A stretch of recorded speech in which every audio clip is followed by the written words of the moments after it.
moved here to Hoddesdon in December '78. And I was away at the time, and my wife was waiting outside the house for the okay to go in. And a guy came up to her. He said, "I live just a couple of doors away from you, and I'm having a Christmas party tomorrow night. Would you like to come?"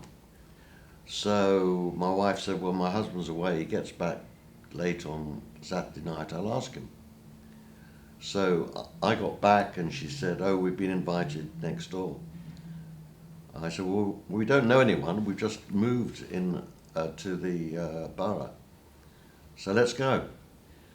And the guy who was holding the party happened to be the vice chairman of Hoddesdon Town Football Club at that time.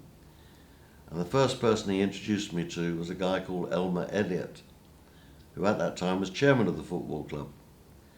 And I spent the rest of the evening collared by him, talking about the football club, and in particular his involvement and the fact that in 1975, April 1975, Hoddesdon Town Football Club had won what was called the FA Vase.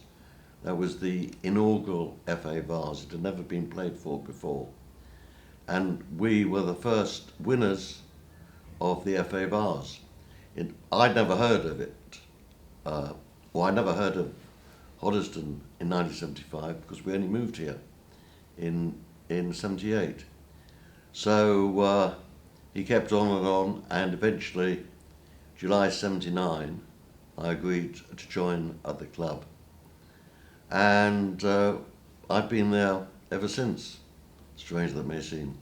I've acted as treasurer, deputy chairman, and then when Elmer retired, I then took over in 1995 as chairman. So I've been involved for over 40 years and as chairman for 25 years, which is quite a long time. And of course, April 1975, when they won the Vase, was unique, and it was an historical moment for not only the club, but also the town, in as much as the local borough are building something called Highly Garden Village, just up on the A10, and they're going to call some of the streets by the names of both the players, the manager and the chairman of the club, which is quite unique, so the name will live on forever. So that's me, and I've been in there. I mean, I enjoy football, I enjoy all sport, and we have a ground at Lowfield, which we've been at since 1899, and we've put in a lot of infrastructure and increased the facilities over the years, which have been very useful.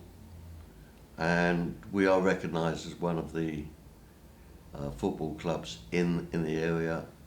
We have 23 youth teams, not that they play there, but we provide football during the football season for over 300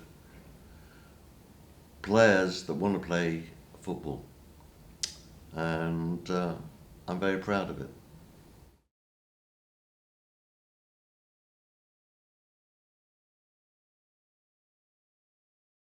Hoddesdon Town Football Club work in the community to the extent that we have 23 youth teams.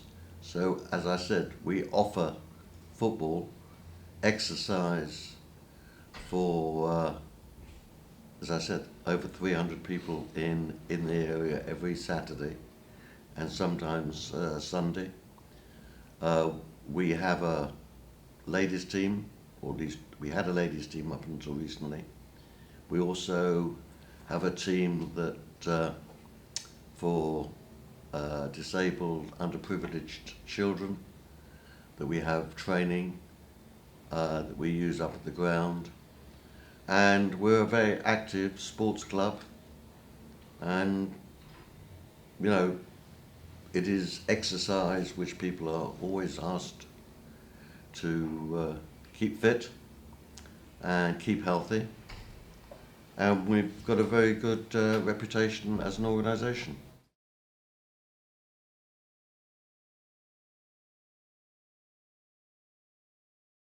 The funding of the football club comes from various parts. We have people that come and watch the games, so they pay to come in.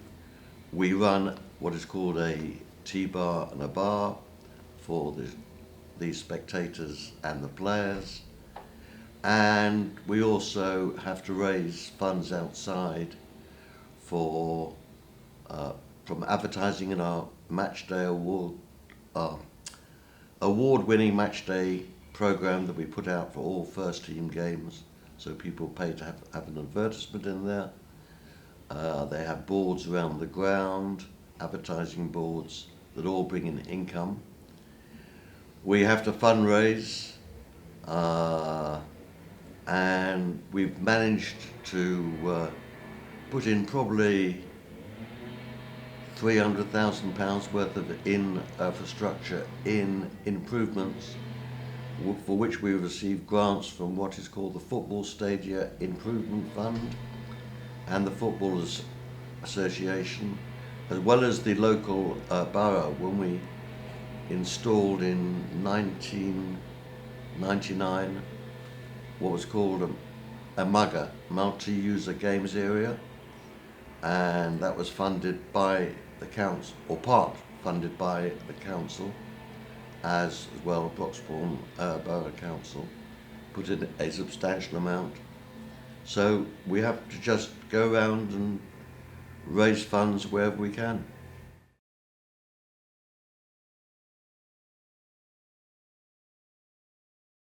Well, I personally haven't received any achievements apart from the one achievement which I will always cherish, which was receiving an MBE for my services to football. That was in the New Year's Honours List in 2014, and I was given my MBE by Prince Charles. The Queen had just come back the previous night from Rome late, so she didn't do it herself. But as is common nowadays, Prince Charles does quite a few. The Duke of Cambridge, Princess Anne, and what have you, when Her Majesty can't do it. But it was an honour that I received, that honour from, well, it's recommended by the Prime Minister to receive such honours, and it was an award that came out of the blue. I was sitting at home on a Tuesday morning, November 2013, and I got this letter through the post which had on the front Cabinet Office, and I opened it up, and I was going out for lunch with a few of my mates, and I opened it up and it said, you've been recommended for an honour. So I called my wife and said, look at this, I don't understand. But she said, yeah, okay. It's an honour, take it. But you aren't allowed to tell anyone until it's announced on the London Gazette, which comes out at 10:30 the night before it's published in the press. So I had to keep it quiet, and you don't know who's actually recommended you for it. So I couldn't tell anybody, except for my wife, obviously, and even my children, my grandchildren. And it was quite a funny story that I couldn't tell anyone until 10:30 on the December the 31st, I think it was, PM. and I was away in St Lucia with my wife, my children, my grandchildren, and that evening, because we were 4 hours behind time, so it was 6:30 St Lucia time, we arranged that we'd have a drink outside before dinner. And all through the day, my phone had been going for the local press, the national press, asking me questions about it. And my birthday happens to be January the 3rd, so it was very close. And I was sitting down having a drink, and then I said to everybody, well, we've come to St Lucia, but just so you know why I've been on the phone all day, this is what I got. And my son immediately said, oh, you got an honour? So I said, read it. So my daughter, who was with me as well, she was FaceTiming and writing to all her friends, my dad, blah, blah, blah. And so then they knew, and I had to explain to my elder grandson who was there, I said, Adam, now you understand why I've been on the phone all day, because of this award. And then we came back early January, and we'd been away, so I hadn't got the local newspaper. So my wife said, go and get a copy of the local newspaper, which I did. And right on the front page of the Mercury was a picture of me celebrating my birthday and the honour. So it was a bit of fun we had.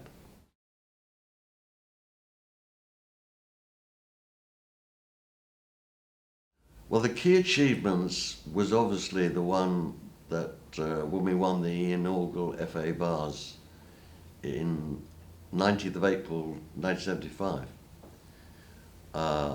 It had never been played for before. It was amongst what was called amateur. It used to be called the Amateur Cup, and they changed it for certain levels of football. They called it the FA Vase, and every Wembley, they have the final, and we played at Wembley that day, beat Epsom and Ewell 2-1.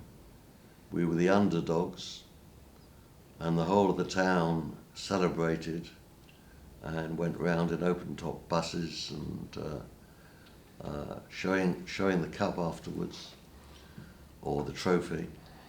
And we were actually given a replica of the trophy about 10, 15 years ago. All clubs that won it were given a replica. And I think it'll live down in history, because every programme for the final has the winners, and the top one will always be Hoddesdon Town Football Club. So unfortunately I didn't know anything about the club then, sadly, but everyone that I've spoken to who was there still remembers the day. And the majority of the committee of the club now were there then at Wembley. And Elmer Elliott, who was the chairman, we have a picture in our boardroom of him, and he always used to show me, there I am, sitting in the Queen's seat at Wembley. So that was the key achievement of the club. We've been a founder member of the Hearts FA since it was founded. We were founded in April 1879. So we're one of the oldest, I think we're the 4th oldest club in Hertfordshire. And we have a reputation of being a social club, a friendly club. We always try and play decent football. We played in the Hearts Senior Cup. But I keep on going back, the best achievement was April the 19th, 1975, and it'll never be forgotten, and it's been written in history.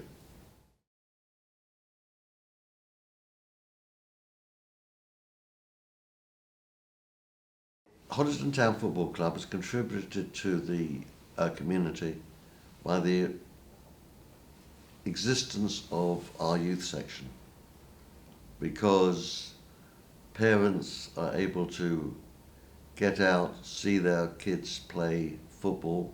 As I said, we provide football for 300 people every Saturday and Sunday. And football is the number one national game. And in fact, ladies football is probably the fastest growing sport in the country. We don't have a ladies team at the moment, but we did have one up until recently. But we will get one back. And, 300 kids running around, playing football, playing what they want. The parents seeing them play football. Grandmothers come, sisters, aunties, uncles. So everyone has an opportunity of A, of getting out in the fresh air, B, having exercise, and enjoying seeing little Johnny, little Josephine running around and playing football. And that's what we are proud of.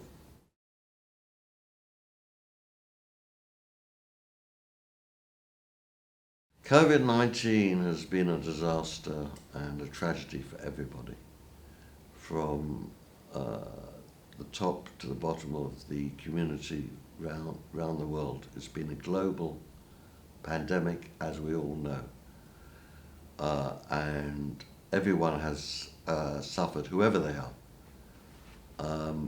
One of the things is that the last 2 seasons, as regards Hoddesdon Town Football Club, the impact it's made is we've had truncated seasons.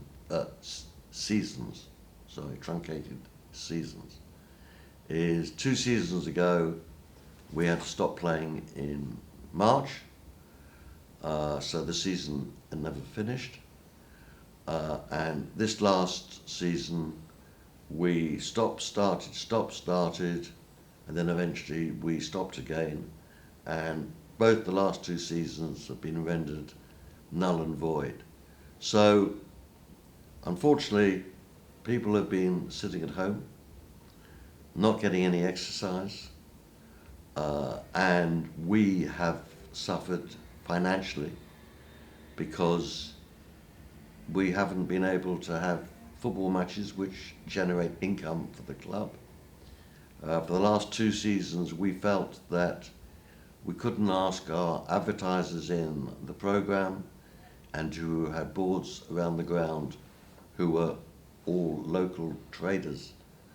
It would be unfair to ask them to pay for their advertisers, so we gave it to them for free. And so we lost income there, and the general sport and the activities of people have been cut short, and it's very sad. So it's not only the people that have suffered by being ill, but all the businesses around, the activities around, and the add-ons, they've all been harmed. And so it has had a major effect on the club. But we have survived world wars, and we will survive this. And having been in existence for over 140 years, we will continue.